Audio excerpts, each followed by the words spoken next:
পদ্ম ইথানের কথা শুনছে। কিছুক্ষণ আগে যে ঝামেলাটা হয়েছে তা যেন ইথানের মনে নেই। বোঝাই যাচ্ছে না একটু আগে শেখ বাড়ির উপর যুদ্ধ বয়ে দিয়েছিল। পদ্মের খুব হাসি হচ্ছে, শুয়ে শুয়ে ইথানের কথা শুনছে আর হাসছে। রুমটা অন্ধকার, তাই পদ্মের হাসি ইথান দেখছে না। পদ্ম কথা বলছে না দেখে ইথান পদ্মকে ছেড়ে দিয়ে বলল, কথা বলছো না কেন? পদ্ম হেসে হেসে বলল, কি বলবো? ওয়েট ওয়েট, তুমি কি হাসছো? পদ্মের চোখগুলো আচমকা বড় হয়ে গেল, সাথে সাথে হাসি বন্ধ হয়ে গেল তার। কোথায়, কখন? না তো আমি একটু হাসিনি। তাই হাসনি? না। উদ্ধৃতি চিহ্ন। তাহলে লাইট অন করে দেখি। আরে তার দরকার নেই। হ্যাঁ, আমি একটু হেসেছিলাম। দেখেছো ইথান, তোমার হাসি অন্ধকারেও অনুভব করতে পারে। পদ্ম এসব কথা না শোনার জন্য বলল, আচ্ছা আপনি কেন ওই হসপিটালে আর চাকরি করবেন না? আমার জন্য কি? ইথান গম্ভীর কণ্ঠে বলল, জি, সেজন্যই করব না। আচ্ছা আমি বলি কি, আপনি ওই হসপিটালের চাকরিটা করুন। এভাবে তো হয় না। ইথান পদ্মকে পুরো কথা শেষ করতে দিল না, তার আগেই চুপ করিয়ে দিল। তোমার কোনো রকম কথা এ বিষয়ে শুনতে চাই না। যখন তুমি আমার জীবনে ছিলে না, আমার সব সিদ্ধান্ত আমি একাই নিয়েছি। যদি আমার সাথে ঝামেলা না করতে চাও তাহলে আর কথা বলবে না এগুলো নিয়ে। পদ্ম একেবারে চুপসে গেল। এত তোত্তারা সে কখনো দেখেনি। ইথান অন্যদিকে ফিরে শুয়ে পড়ল। পদ্ম পিছন থেকে জড়িয়ে ধরেছে। ইথান নিজেও ধরল, আবার কিছু বলল না। সকাল 9টা। ইথানের ঘুম ভেঙেছে। ঘুম থেকে উঠে পদ্মকে পাশে পেল না। সে ভালো করেই জানে পদ্ম এখন থাকবে না। নিশ্চয় নিচে মুনিরা শেখ আর হায়াত শেখের কাছে গিয়েছে। ইথান উঠে ফ্রেশ হতে গেল, তারপর চশমা পরে ফিটফাট হয়ে নিচে নেমেছে।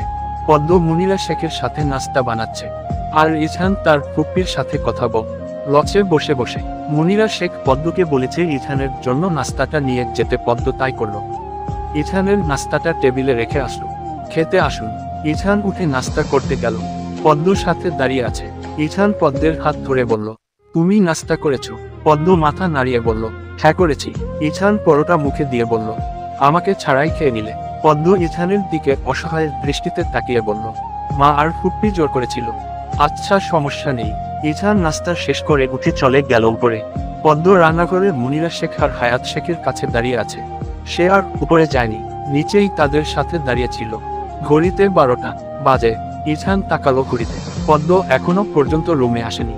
ইথানের খুব রাগ হলো। পদ্ম একবারও রুমে আসলো না। অবশেষে দীর্ঘ সময়ের পর পদ্ম রুমে আসলো। ইথান ফোনে কথা বলছে। পদ্ম তাড়াতাড়ি ওয়াশরুমে ঢুকলো। একার গোসল করে বের হলো।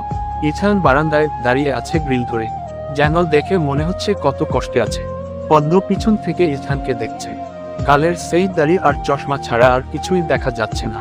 রুমে আয়নার সামনে ইকার পদ্ম চুলগুলো তোয়ালে থেকে খুলে দিল। ইথান পদ্মের পাশাপাশি এসে দাঁড়িয়েছে। পদ্ম সোজাসুজি ইথানের দিকে না তাকিয়ে আয়নায় দেখছে। ইথান পদ্মের ভিজা চুলে হাত দিয়ে বলল, এত তাড়াতাড়ি গোসল করেছো কেন? এমনি করে ফেলেছি। রুমে আসনি কেন একবারও? পদ্ম ইথানের দিকে তাকিয়ে বলল, আসলে কি হতো? ইথান মজা নিতে বলল, আদর দিতাম। সারাদিন এগুলোই ভাবেন তাই না? না, তোমাকে যখন দেখি তখনই ভাবি, বুঝেছ সুন্দরী। একবার ম্যাডাম, একবার পদ্মফুল, আরেকবার সুন্দরী। এত নামে ডাকেন কেন?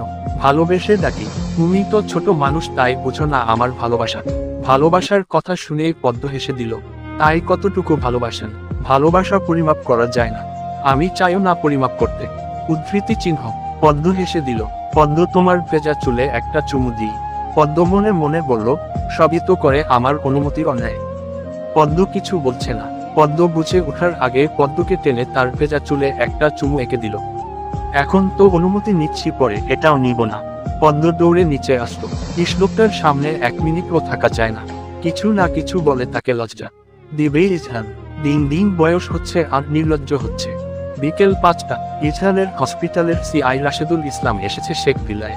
তিনি বসে চা খাচ্ছেন, কিন্তু ইথান এখনো আসছে না। হুমায়ুন শেখ তার পাশের সোফায় বসেছেন। যখন থেকে রাশেদুল ইসলাম জেনেছে ইথান কাউকে কিছু না বলে তার স্ত্রীকে নিয়ে সাজেক থেকে চলে এসেছে, তখন থেকেই তিনি ভেবে রেখেছেন ইথানের সাথে সরাসরি কথা বলবে। কখনো ইথান এমনটা করেনি। তিনি ভাবতেই পারছেন না যে ইথান তাকে কিছু না জানিয়ে সেখানে থেকে চলে এসেছে। মূলত তিনি ইথানকে খুব ভালো জানেন দেখে আজ শেখ ভিলায় এসেছেন। হয়তো কোনো ঝামেলা হয়েছে। হসপিটালের 3জন ডাক্তারকে দিয়ে রাশেদুল ইসলাম কল দিয়েছিল ইথানকে, কিন্তু সে ধরেনি। বুঝেছে কিছু একটা হয়েছে, কারণ ইথান কখনো এমনটা করেনি। যতবার হসপিটাল থেকে ঘুরতে যেত সে কোনো সমস্যা হলে সর্বপ্রথম রাশেদুল ইসলামকে জানাতো। ইছানের এমন কাণ্ডে রাশেদুল ইসলাম অবাক প্রায়। মুনিরা শেখ পদ্মকে উপরে পাঠিয়েছেন ইছানকে নিচে নিয়ে আসার জন্য। যেহেতু ইছান ঘুমাচ্ছে তাই পদ্ম ইছানকে ডাকতে গিয়েছে। পদ্ম ইছানের হাত নাড়িয়ে বলল, শুনছেন? ইছানের দিক থেকে কোনো সারা শব্দ নেই। পদ্ম আবারও ডাকলো ইছানকে। ইছান হকচকিয়ে উঠে বসে পড়েছে। আসলে আপনার হসপিটালের সিআই এসেছেন। ইছান চুলে হাত দিল। আমার চশমা দাও। পদ্ম তড়িঘড়ি করে চশমা দিল ইছানের। ইছান নিচে যাওয়ার আগে পদ্ম তাকে উদ্দেশ্য করে বলছে, উনি যদি চান আপনি হসপিটালে ফিরে যান তাহলে তাই করবেন, না হলে আমি কিন্তু গ্রামে চলে যাব। হুহু। ইছান চোখমুখ শক্ত করে বলল, এর উত্তর আমি পরে এসে দিব। ইছান নিচে এক আর বসে আছে। রাশেদুল ইসলাম ইছানকে এখন পর্যন্ত 3 বার জিজ্ঞেস করেছে কেন সে কাউকে কিছু না বলে চলে এসেছে। তিনি ইছানের কাছ থেকে উত্তরের অপেক্ষায় বসেছিল, কিন্তু প্রতিবারই ফলাফল শূন্য এসেছে। ইছান কিছু বলছে না। ইছানের কিছু না বলার কারণ হচ্ছে এখানে হুমায়ুন শেখ বসে আছেন। তার বাবার সামনে এই কথা কোনো মতেই বলা যাবে না। রাশেদুল ইসলাম আবারও বলল, দেখো ইছান, আমি তোমাকে সবার থেকে আলাদা ভাবি, সবকিছুতেই তোমাকে গুরুত্ব দেই বেশি। এই পর্যন্ত তোমাকে কয়েকবার জিজ্ঞেস করেছি কেন এভাবে না বলে চলে এসেছো, কিন্তু তুমি কোনো কিছুই বলছো না। এসব তোমার থেকে আশা করতে পারছি না ইছান। ইছান উঠে দাঁড়ালো। স্যার, আমি আপনার সাথে পার্সোনাল ভাবে কথা বলতে চাই। আমার রুমে আসলে ভালো হয়। রাশেদুল ইসলাম ইছানের সাথে তার রুমে গেল। স্যার, আপনার হসপিটালের সিনিয়র ডক্টর সানায়া শাহরিনের ব্যবহারে আমি খুবই লজ্জিত। রাশেদুল ইসলাম অবাক হলেন, কারণ ওনার জানামতে ইছান আর সানার মধ্যে খুব ভালো একটা সম্পর্ক ছিল। মানে বুঝছি না ইছান, খুলে বলো সব। আসলে স্যার, সানায়া ম্যাম আমাকে পছন্দ করত। তার পছন্দের আকার ভিন্ন ছিল। আশা কর প্রশ্রয়ী কার বুঝবেন কিসের কথা বলছি। আমার বিয়ে হয়েছে উনি সেটা জানেন, তারপরেও তিনি মেনে নিতে পারছেন না। আমি মিথ্যে বলবো না, আমি ওনাকে অপমান করেছি। প্রত্যেক পদে পদে তাকে বুঝিয়েছি আপনাকে মেনে নিতে হবে, আমি বিবাহিত। হসপিটালে থাকাকালীন সময়ে তিনি ব্রেক টাইমে আমার সাথে এসে এসব কথাই বলতেন। একটা মেয়ের সাথে আমি কিভাবে কথা বলি বা ঠিক তাদের কি নজরে দেখি সেটা আপনি ভালো জানেন স্যার। উনি আমার স্ত্রী প্রসঙ্গী সবচেয়ে নিকৃষ্ট ব্যবহারটা করেছেন। কাচের গ্লাস দিয়ে পদ্মকে আঘাত করে, শুধুমাত্র আমি বিয়ে করেছি বলে। এটা মেনে নিতে পারেননি বলেই এত বাজেভাবে পদ্মকে আঘাত করে। একজন সিনিয়র ডক্টর হিসেবে কিভাবে কাজটা করতে পারেন? হয়তো ভবিষ্যৎ আর দেখা যাবে উনি আপনার হসপিটালের কোনো পেশেন্টকে মেরে ফেলেছেন। এটাও সত্য যে আমি ওনাকে আঘাত করি ঠিক কিভাবে। চাইলে অনেক কিছুই করতে পারতাম, তবে আমার মান সম্মান আছে। আমি মেয়েদের সম্মান করি বলেই। আমি শুধু ওনাকে বোঝাতে চেয়েছিলাম কাউকে ব্যথা দেওয়ার আগে ভেবেচিন্তে দেওয়া উচিত। আমার মনে হয় ওনার জ্ঞান বুদ্ধি সব টাটা বাইর করে চলে গিয়েছে। ওনার তো প্রাপ্ত বয়স হয়েছে, ওনাকে এসব কাজকর্মে মানায় না। স্যার, এখন যদি আপনার মনে হয় আপনি আমাকে আপনার হসপিটালে রাখবেন না, তাহলে আমার কোনো রকম অভিযোগ নেই।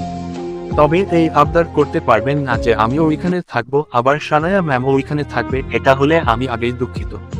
রাশেদুল ইসলামের যেন সানার প্রতি এক সমুদ্র পরিমাণ ঘৃণা জন্মেছে। তিনি ভাবতেও পারেননি যে সানায়া এমন একটা কাজ করবে। এরকম ডক্টর থাকার থেকে না থাকা ভালো। আমি বরাবরের মতো চাই তুমিই থাকো আমার হসপিটালে, আশা করি না করবে না। ইছান রাশেদুল ইসলামের দিকে তাকিয়ে বলল, তাহলে সানায়া ম্যাম ওর মতো ডক্টর আমার হসপিটালে থাকলে আমার মান সম্মানই যাবে। কাল থেকে যেন তোমাকে আমি হসপিটালে দেখি। ইছান হেসে বলল, জি স্যার। রাশেদুল ইসলাম চলে গেলেন। পদ্মের এতক্ষণ মন উসখুস করছিল কখন রুমে যাবে আর ইছানের থেকে শুনবে কি হয়েছে। রাশেদুল ইসলাম যাওয়ার পরই ইছান রুমে এসেছে। তার পিছন পিছন পদ্ম দৌড়ে চলে এসেছে। উপরে দৌড়ে এসে হাঁপিয়ে গিয়েছে। বুকে হাত দিয়ে জোরে জোরে শ্বাস নিচ্ছে। ইছান পদ্মকে এই অবস্থায় দেখে অস্থির হয়ে বলল, কি হয়েছে পদ্ম? খারাপ লাগছে তোমার? এভাবে হাঁপাচ্ছ কেন? পদ্ম কিছুক্ষণ পর স্বাভাবিক হলো। ইছানের হাত ধরে বলল, উনি যে এসেছেন কি বলেছে? কাল থেকে ওই হসপিটালে যাব। কিন্তু তুমি এভাবে হাঁপাচ্ছিলে কেন? আর ওই যে দৌড়ে এসেছি সেজন্য।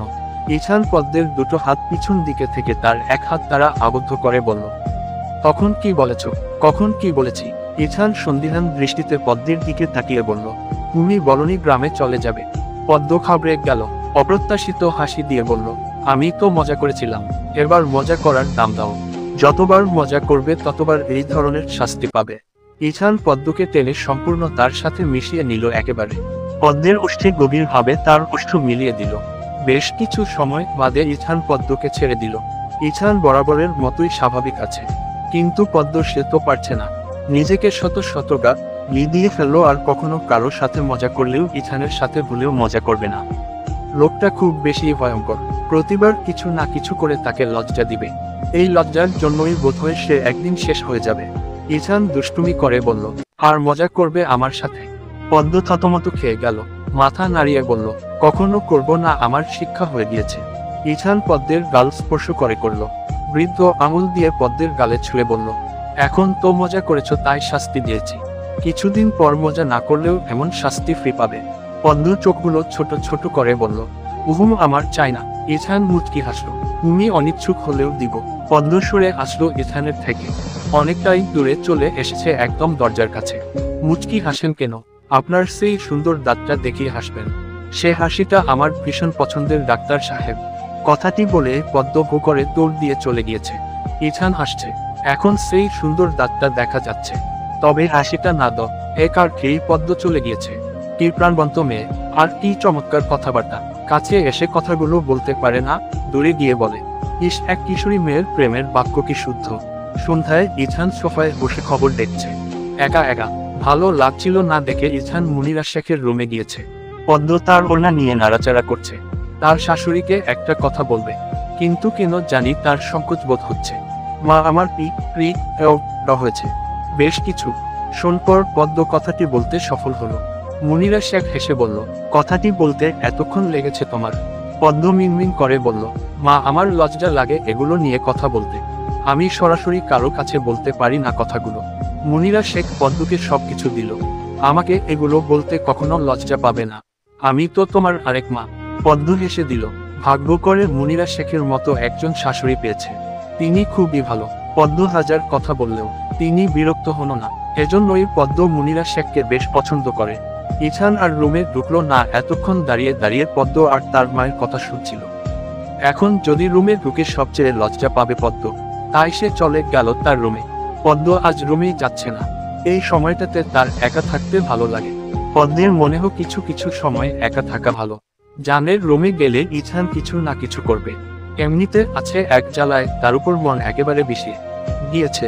একা একা সন্ধ্যা বেলা ছাদে কাটাচ্ছে, চারদিকে মৃদু বাতাস বইছে, পদ্মের চুলগুলো উঠছে, পাশের বাসাগুলো থেকে ছাদে আলো আসছে। এই নিয়ে মায়ের 2 বার ছাদে উঠেছে পদ্ম। প্রথমবার ইজুনিয়ার সাথে উঠেছিল, আর এখন আকার উঠেছে। শরীরটা ঠিক থাকলে আরো ভালো করে এই স্নিগ্ধ সন্ধ্যাবেলা উপভোগ করতে পারত, কিন্তু এখন তো তার মনে শান্তি নেই। প্রতিবার এই সময়টাতে পদ্মের মনটা অটোমেটিক্যালি খারাপ হয়ে থাকে। আজও একই অবস্থা, একটুও ভালো লাগছে না তার। একদম খিচে বসে রইল পদ্ম। ইছান বেডে শুয়ে শুয়ে ফোন দেখছে।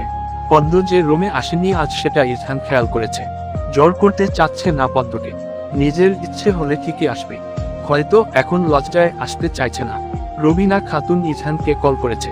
ইছান ভ্রু কুঁচকে তাকিয়ে আছে। বেশ কিছু সময়ের পর রিসিভ করলো।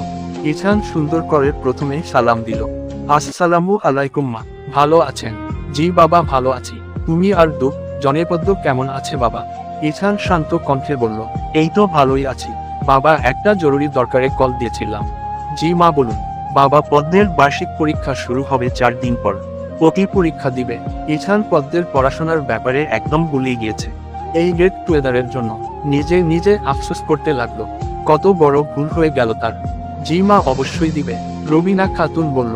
তাহলে বাবা ওকে কবে গ্রামে নিয়ে আসবে? ইছান সাথে সাথে বলল, কালই নিয়ে আসবো।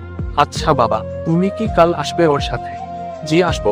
তারপর আরো কিছু কথা বলে রবিনা খাতুন কলটা রাখলো।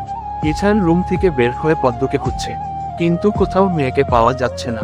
এক সময়ে ইছানের মাথাটা ভীষণ গরম হয়ে গেল, এক জায়গায় স্থির হয়ে বসে থাকতে পারে না। ইছানের এবার টেনশনে ধরল, পদ্ম আসলে কোথায়? মুনিরা শেখের কাছে জিজ্ঞেস করলো, ওকার পদ্ম কোথায়, কিন্তু তিনিও জানেন না। রুমে আসার সময় ইছান দেখলো ছাদের দরজা খোলা। মন বলছে পদ্ম ওখানে নেই, তাও গেল ছাদে। ঠিকই মহারানী ছাদে বসে আছে। আগে ছাদে এসে খুঁজলে এত বেশি হয়রানি হতো না। কি সুন্দর বউ, সে বসে পা দুলাচ্ছে, আর এতক্ষণ সে অযথা কষ্ট করেছে। ইছান দ্রুত পায়ে পদ্মের কাছে গেল। পদ্ম চোখ বন্ধ করে বসে আছে, ইছানের উপস্থিতি টের পেল না। ইছান পদ্মের হাত ধরে টান দিয়ে দাঁড়া করালো। পদ্ম আচমকা এমন হওয়াতে ভয় পেয়েছে, আর ইছানের এমন ব্যবহারে সে খুব অভিমান করেছে আর পেটেও ব্যথা পেয়েছে। পদ্মের চোখে পানি চলে আসলো। তোমাকে কত খুঁজেছি আমি জানো। সন্ধ্যা বেলা এখানে বসে আছো কেন? কাউকে কিছু না বলেও একা একা চলে এসেছো। আমি সারা বাড়ি খুঁজে বেড়াচ্ছি আর ম্যাডাম এখানে বসে বসে সন্ধ্যা বিলাস করছে। পদ্মের কেঁদে দিয়েছে। ইছান অবাক হয়ে তাকিয়ে আছে। পদ্ম কাঁদছো কেন? পদ্ম কোনো উত্তর দিল না, মুখ খেয়ে হাত দিয়ে কান্না শুরু করে দিয়েছে। ইছানের খুব খারাপ লাগলো। একটু বুঝে শুনে কথা বলা উচিত ছিল। মুখটা ছোট করে পদ্মকে টেনে এক হাত দিয়ে জড়িয়ে ধরেছে। পদ্মফুল কাঁদছে কেন? সে কি জানে না কাঁদলে তার ডাক্তার সাহেবের খুব কষ্ট হয়।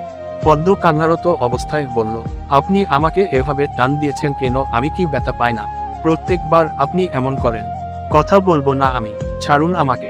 পদ্ম ইছানের থেকে ছাড়ানোর চোখ এ কাজটা করলো, কিন্তু ইছান আরো শক্ত করে জড়িয়ে ধরেছে।